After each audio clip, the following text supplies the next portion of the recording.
کجا برم؟ خب بذار الان آیا ارتباطتون با جناب آقای احمدی نماینده محترم مجلس شورای اسلامی برقرار. احمدی سلام، شبتون بخیر. سلام علیکم، شب عالی بخیر. خسته نباشید، از دعایتون قبول. سلامت باشین، از شما هم قبول باشین. آقا در خدمتتون هستیم.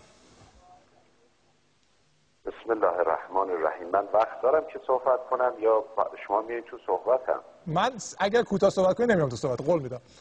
خیلی کوتاه فقط.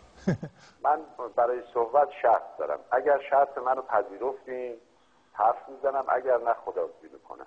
خب شرطتون؟ بسم الله الرحمن الرحیم. نه شرطتون نگو. شرطم میخوام بگم. شرط من اینه که شما، البته این رو جسارت نباشه ها، اولا که به نمایندگان محترم مردم جسارت و توهین نکنیم. 100%. دوما به دولت خدمتگزار که مورد تایید مردم هست و مورد تایید پی در پی رهبری معظم انقلاب حق هست تهمت و توهین نکنیم. برنامه ما چون بنده در این برنامه الان 1 ساعتی که نگاه میکنم این دو رو دیدم و حتما هم به شما یادآوری میکنم کجاها رو توهین کردید.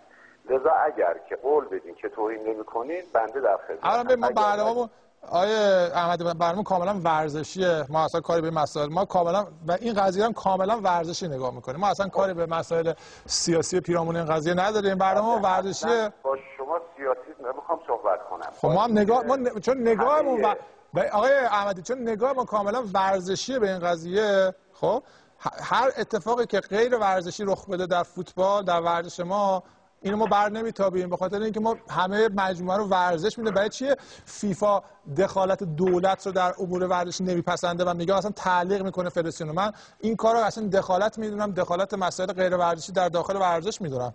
به نظر شخصی من خودم و پس شما اجازه نمیدید ما حرف بزنیم؟ من اصلا حرف نمیدم. من دیگه آقا من ساکت میشم. نه، من میخوام خواهش سومی هم بکنم. یا علی. شما ورزش رو فقط به خودتون منتسب نکنید. ورزش متعلق به همه ایرانیاست. شما وقتی اونجا میشینید میگین ما ورزشیانی همه مردم هیچ. ورزش متعلق به همه است. من خواهش میکنم حرمت مردم رو نگه دارید، حرمت دولت رو نگه دارید، حرمت نمایندگان مردم رو نگه دارید. ضمن این که به هر حال شما باید جایگاهتون اولا بگید. آیا شما مجری هستین یا قاضی؟ شما مجری هستین یا داور؟ شما مجری هستین یا ورزش؟ شما مجری هستین یا مربی؟ شما تا جایی که ما میدونیم مجری هستین. مجری باید نظرات مردم و مسئولین رو بشنوه، بعد اینا رو به هم منتقل کنه. من لذا خواهش میکنم اجازه بدین من 5 دقیقه صحبت بکنم، بعد شما هر چی دوست داشتین صحبت کنید. بفرمایید شما. فقط کوتاه‌تر از 5 دقیقه. ابتدا تسلیت عرض میکنم. ایام سالروز شهادت حضرت امام حسین علیه السلام اصحاب و یاران با وفایش رو خصوصا تسلیت عرض میکنم به جوانان عزیز که ورزش دوستن و پیرو حضرت قمر بنی هاشم که الگوی جوانهای عزیز ایران اسلامی و جوانهای مسلمون هم. این ابتدای عرایزم. ببینید جناب آقای فردوسی پور عزیز، من عرض کردم که شما اگر قائل به این باشین که باید نظرات مردم و مسئولین رو به هم ارتباط بدین، بسیاری از این ناهنجاریایی که شما یه مقدار دارین به طرفش میدین پیش نمیاد. یعنی باورتون باشه که دیگران هم جوونا رو دوست دارن هم ورزش رو. من سیاسی به قضایا نگاه نمی کنم. من انتظارم این هست که منصفانه نگاه کنیم.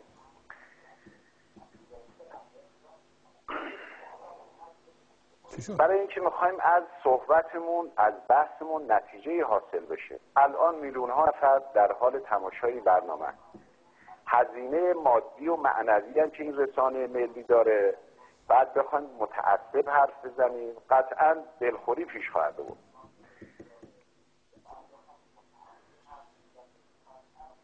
حضرت امام میفرمایند که جان همه ایرانی‌ها و مسلمین هست. میفرمایند جوانهای ما باید به علی بن ابی طالب اقتدا کنند.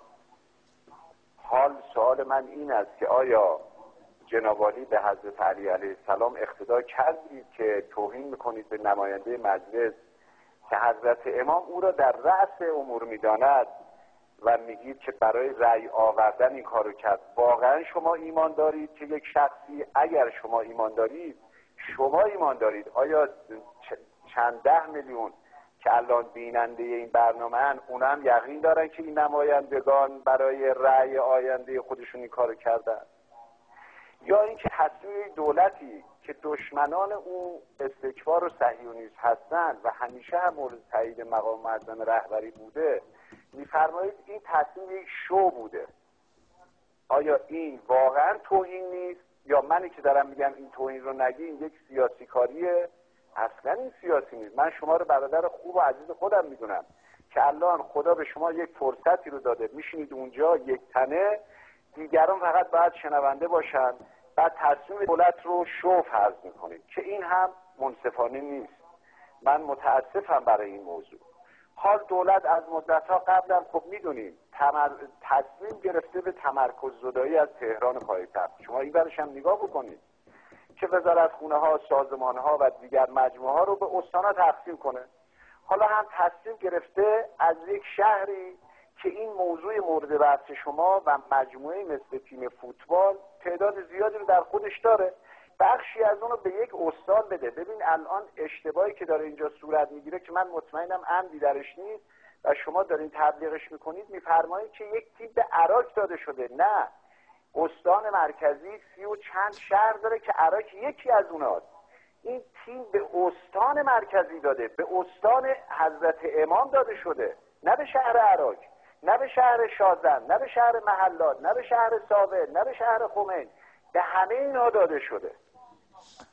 خب شما 5 دقیقه تموم شد دیگه. نه خب حالا به عنوان مثال من الان میگن 6 دقیقه، 5 دقیقه تموم شد. 5 دقیقه دیگه تمام صحبتم. یعنی خب میتونید شما صحبت کنید اما من صحبتم نیمه تمامه. اجازه میخوام باز هم به من فرصت بدین تا صحبت. آقا شما فقط یه 5 دقیقه شرط گذاشتید که صحبت کنید. الان طبق پیش شرط خودتون گفتید 5 دقیقه صحبت میکنم. خب نه، اگر شما وقت دادین بازم صحبت میکنم. اگر میدونم که اگه وقت بدم شما کلا میتونید. آخه من میتونم درباره صحبت شما حرف بزنم؟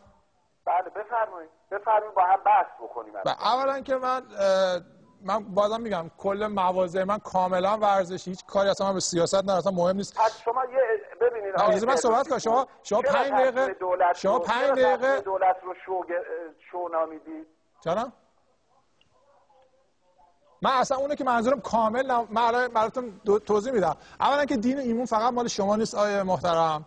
این یه چیز خیلی طبیعیه. دین همه دین و ایمان دارن برای خودشون. این که فقط مال شما نیست. شما صحبت کردید، سری تهمتایی زدید. این که من در مقام دفاع از خودم میگم دین و ایمان هر کسی برای خودش داره. حالا به اونی به خود شخص مربوطه. این یک.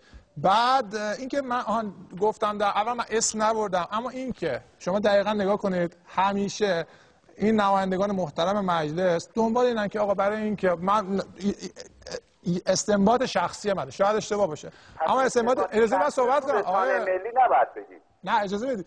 من میگم آقا چرا اینا برای شهر خودشون تلاش نمیکنن تا